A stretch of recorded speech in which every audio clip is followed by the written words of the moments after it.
आप कहीं से भी पता करें तो समवेयर कई लाखों में रेंट है यहाँ का, प्लस सैलरीज है यहाँ पे। एक बंदा समवेयर 20,000 प्लस की सैलरी लेता है। ऊपर से सेल जीरो है, 1 रुपया भी अर्न नहीं हुआ है। गवर्नमेंट ने कोई भी हेल्प नहीं की है। गवर्नमेंट क्या हेल्प करेगी? गवर्नमेंट के पास, हमारे पास से हेल्प जाती थी।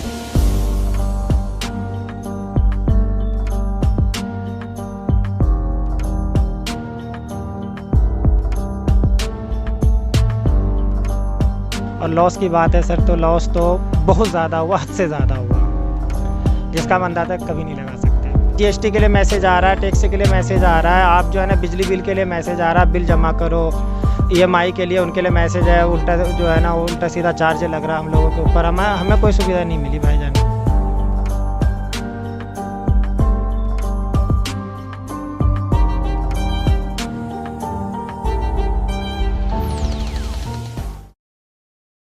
Delhi is on the move. As you can see, private vehicles are now plowing the Delhi roads. One of the vehicles allowed are now autowalas and cabs.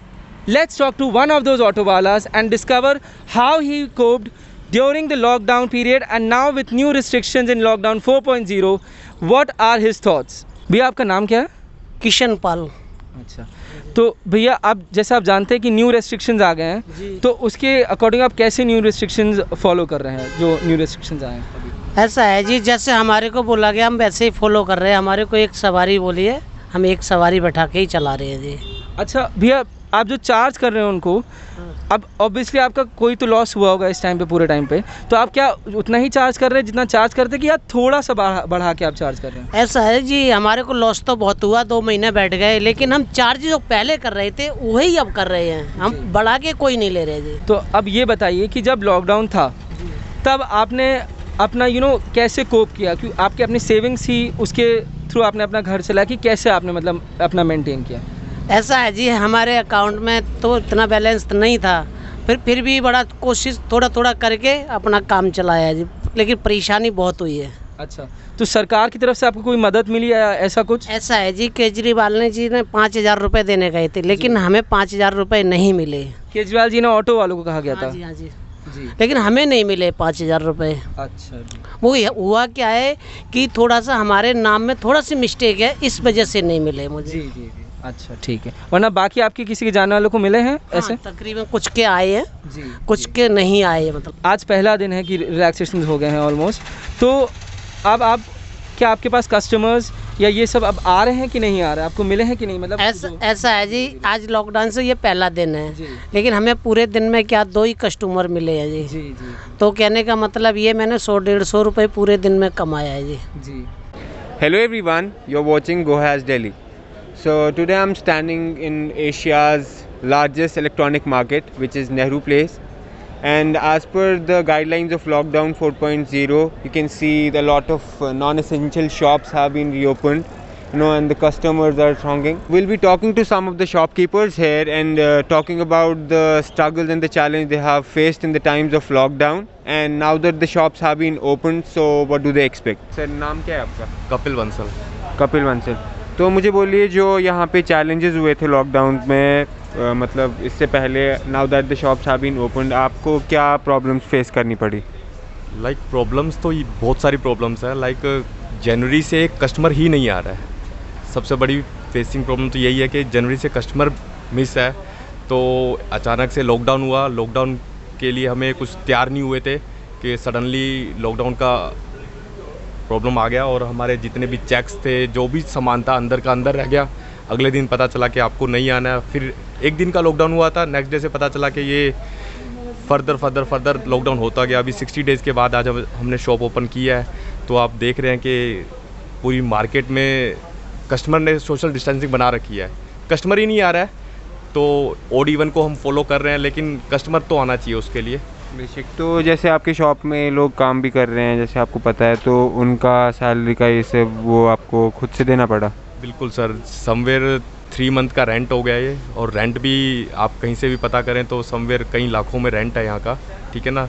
और plus salaries है यहाँ पे, एक बंदा समवेयर 20,000 प्लस की salary लेता है, तो सब फेस करना है।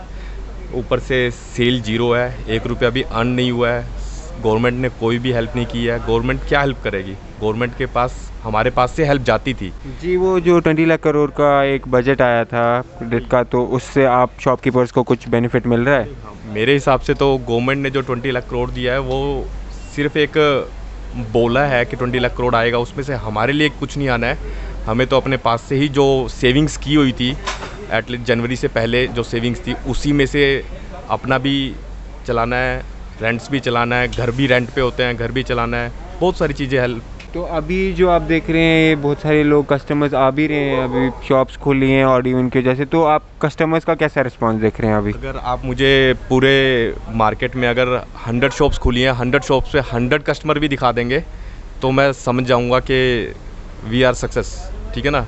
लेकिन 100 शॉप्स पे मुश्किल से 10 से 15 कस्टमर होंगे। जब तक इसका वैक्सीनेशन नहीं बन जाता है, जब तक कोई दवाई नहीं बन जाती है, उसके बाद ही हम सोचेंगे कोई कस्टमर शायद डर से निकल के मार्केट की तरफ मूव करेगा। अभी तो कोई कस्टमर आ ही नहीं रहा है। हाँ, जो आ रहे हैं वो भी ये है कि हम उनमें भी कुछ अर्न नहीं कर पा रहे हैं। वो हमें आते हैं और ऑनलाइन का रेट दिखाते हैं और बस चले जाते हैं कि भैया नहीं समझ नहीं आ रहा। एक आध कस्टमर है, उसे हम कस्टमर नहीं मान सकते, उससे उस एक आध कस्टमर के बेस पे हम ओड इवन नहीं खेल सकते। Under the new lockdown guidelines, shops such as these have been allowed to operate on an odd even basis. Now let's talk to one of the owners of this shop and gather his views as to how he is operating under the new guidelines. आपको shop को allow कर दिया गया है open करने का odd even basis पे, तो अब आपकी जब लॉकडाउन था तो आपने मतलब कैसे कोप किया? मतलब आपका लॉस या आप कुछ अपना एक्सपीरियंस बता पाएँ?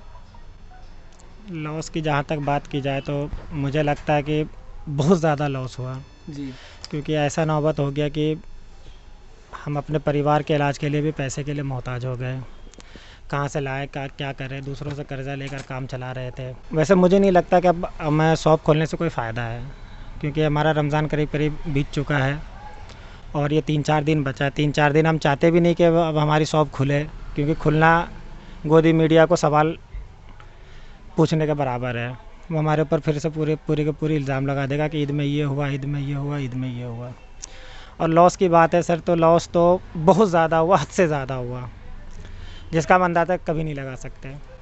सबका उधार, कपड़े वालों का कर्ज़, किराया, बिजली बिल है, ये सब बहुत ज़्यादा कर्ज़ है। कम से कम 30 से 40 लाख रुपए कर्ज़ मेरे सर पर खुद है। अब ये सोच रहा है अगर लॉकडाउन टूट भी जाए और कोरोना ख़त्म भी हो जाए तो ये हम कैसे पूरा कर पाएंगे, कहाँ से पूरा करेंगे? बस यही तो है।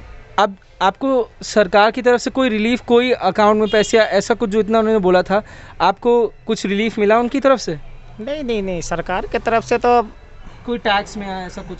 नहीं, कुछ भी नहीं भाई। जीएसटी के लिए मैसेज आ रहा है, टैक्स के लिए मैसेज आ रहा है, आप जो है ना बिजली बिल के लिए मैसेज आ रहा है, बिल जमा करो। EMI के लिए उनके लिए मैसेज है, उल्टा जो है ना उल्टा सीधा चार्ज लग रहा है हम लोगों के ऊपर। हमें कोई सुविधा नहीं मिली भाईजान, झूठ बोलकर कोई फ़ायदा नहीं, कोई सुविधा नहीं मिली। यहाँ तक कि हमारे जो पूर्व मुख्यमंत्री श्री अरविंद केजरीवाल साहब है, उन्होंने कहा कि हम 25 लाख लोगों को, 30 लाख लोगों को या 50 लाख लोगों को डेली खाना दे रहे, ये दे रहे। मुझे लगता है कि शायद उन्होंने अपने हाथ से ही बांटा होगा, इसलिए ये बात कह रहे हैं। वैसे मेरे इलाके तक या मेरे घर तक या मुझ तक तो नहीं पहुँचा है, क्योंकि हमने भी जो 2 महीना लॉकडाउन के टाइम में जो 2 महीना हम घर बैठे रहे, तो अल्हम्दुलिल्लाह इस 2 महीने के अंदर हम भी लोगों का हेल्प करते रहे। लोगों को राशन पहुंचाना अपने खर्चे पे, लोगों को राशन पहुंचाना, पका हुआ खाना देना, गरीबों तक मदद पहुंचाना, मेडिसिन देना, ये खुद जो भी हमारे पास थोड़े बहुत पैसे रखे हुए तो उस पैसे में जो है ना हमने गरीबों की मदद ही की है। अब हो गए बिल्कुल पूरी तरीके से खाली, यहाँ तक कि अगर खुदा न खास्ता कोई ऐसा हादसा हो जाए, घर में कोई बच्चे वगैरह बीमार पड़ जाए, तो मुझे नहीं लगता कि मैं पैसे के बिना उन्हें बचा पाऊँगा। So right now I'm in the NFC market of South Delhi area, and here with me is the owner of this renowned food joint Al Bake, and so we'll be talking to him and discussing the challenges he has faced and how are they dealing with the customers. Hi sir. Hello. आपका नाम क्या है? मेरा नाम मिर्ज़ा साकिब है। मिर्ज़ा साकिब साहब, तो मुझे बोलिए लॉकडाउन के 2 महीने के बाद आज दुकान खुली है।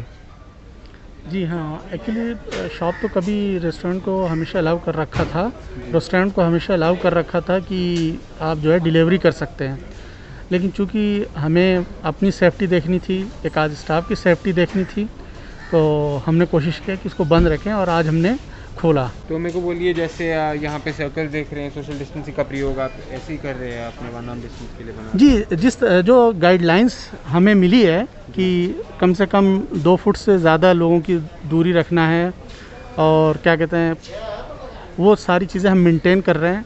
हाथ में ग्लव्स, और हर आदमी को मास्क होना चाहिए, और जो भी स्विगी वगैरह जो भी कंपनीज जो डिलीवर कर रही हैं, हम उनकी हेल्प लेके उनसे डिलीवर करा रहे हैं।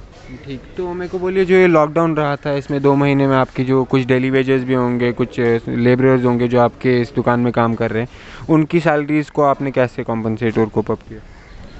देखिए, हर चीज़, हर बुराई जो है कभी कभी कुछ सिखा जाती है, तो हर परेशानी कुछ न कुछ अच्छा सिखा जाती है। तो अभी भी हमें अच्छा सिखा गई कुछ न कुछ कि कैसे हमें करना चाहिए, लेबरों को मैनेज कैसे करना चाहिए, कि क्योंकि उनको छोड़ सकते नहीं, क्योंकि उन्हीं के साथ हमने काम किया है।